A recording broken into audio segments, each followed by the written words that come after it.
So I'm going to shoot this podcast actually as I'm walking, so I don't have my well done gear on or anything, but something kind of crossed my mind. And so again, I'm figuring out the whole podcasting thing.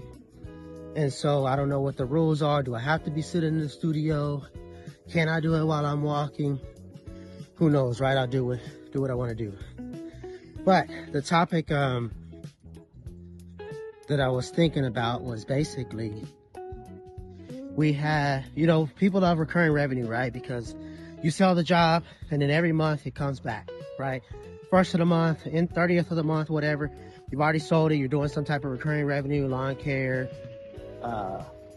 house cleaning, pest control, things like that, right?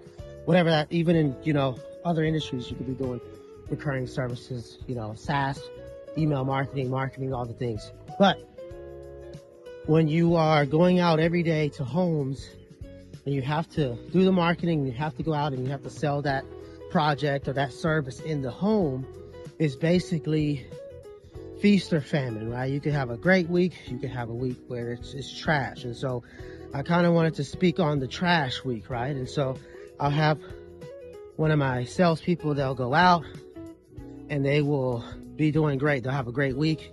And then the following week, they'll go out and it's like Thursday, nothing. Friday, they got 3 site visits. Nobody wants to buy, right? And so in their mind, it's always like, you've always got to kind of coach them. And, obviously you're going to walk through the process, what was said, what was done, who was the client, right? Was the buyer there?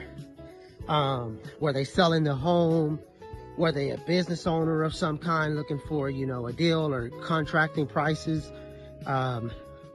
Were they just not your ideal client, right? Or were they your ideal client and you missed a step somewhere in the process? So yes, you need to know your process, go back through that process, and then figure out, where the gap was. And typically if you go through the process, you'll find where the gap was. Sometimes they just want your ideal client. Sometimes you missed a step. That's where the sale didn't happen.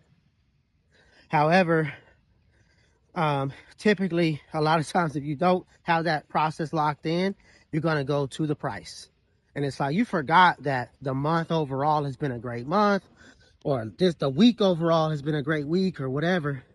And you'll only focus on, as that salesperson, you'll only focus on the sales that didn't close.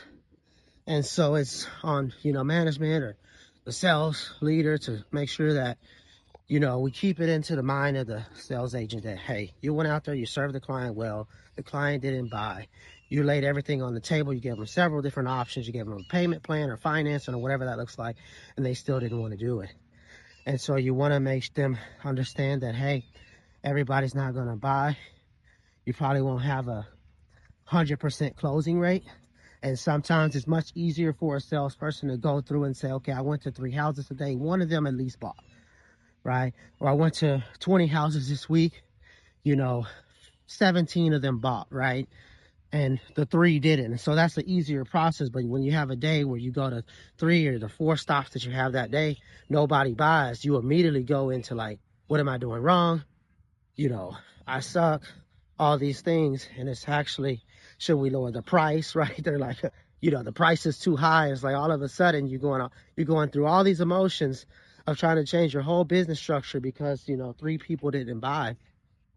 And those 3 people might have just not been your client, because you'll come out and you say, well, let me go adjust my prices. Let me lower my prices, or let me build some other type of, super discounted rate or whatever that looks like. And it's like, no, just follow your process, put them into your pipeline, follow up with them. Maybe they just weren't ready to buy today. Send them the text message. Did you leave a little booklet with them? Did you leave the dog treats with them even though they didn't buy, right? Are you following up with them for 2, 3, 4 days until they give you the absolute no? Or are you just saying, hey, it's done? No. So do all those steps. Still follow your steps when a client doesn't buy. You have a process that says what to do when the client does buy and what the client doesn't buy. So just follow that process and don't get caught up in the, man, we got to lower our prices because, 3 people didn't buy. Because what happens is the next day you go out, you go to your next site visit the next day and you sell it with no questions. The customer has no issue with your price, right? So it's not the price. It could just be the customer or it could be that you missed a step. So that's what I kind of wanted to cover.